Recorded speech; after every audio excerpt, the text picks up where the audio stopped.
dedi ki, ay Səbail, dəstə gözümün kökü saraldağı gözləməkdən.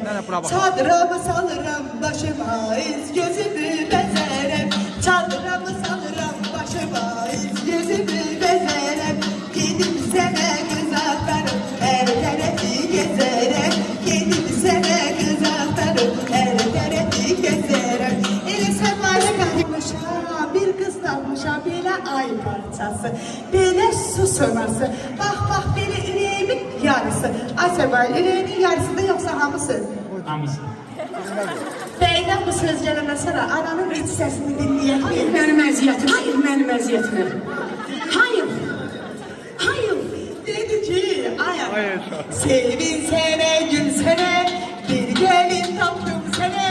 Parmakları kızıldı, özü de ben kızıldı.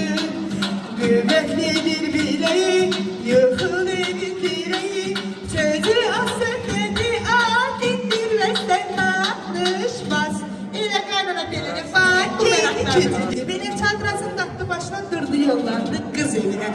Dedi ki, amalı bana gelmişim. Şalalı bana gelmişim. Oğlanın adamıyım. Kızım sene başlayalım. Kızım sene iPhone alın. Deyaktan tanıdı bile oğlu da kutumu. Bayaktan tanıdı.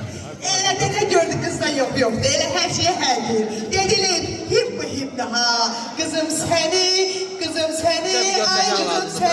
Səbailə verin.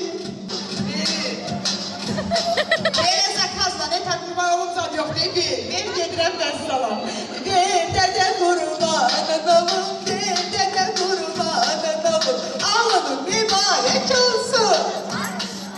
Şalının mübarək olsun. Çok güzel oğlan adamısın. Sizin olsun. Gelin oturup daş üstte. Gelin döküp daş üstte. Nişanlısı değil dur gider. Kız da değil. Bir baldızım var. Yüzü yaman nurludur. Cimler dolu pulludur.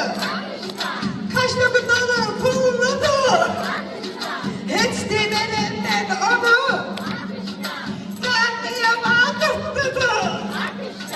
Azizim işin nedir? Kızıldan dişin nedir? Sözüm var diyedir. Baldızdan işin nedir? Bizim kedin kızları, işveleri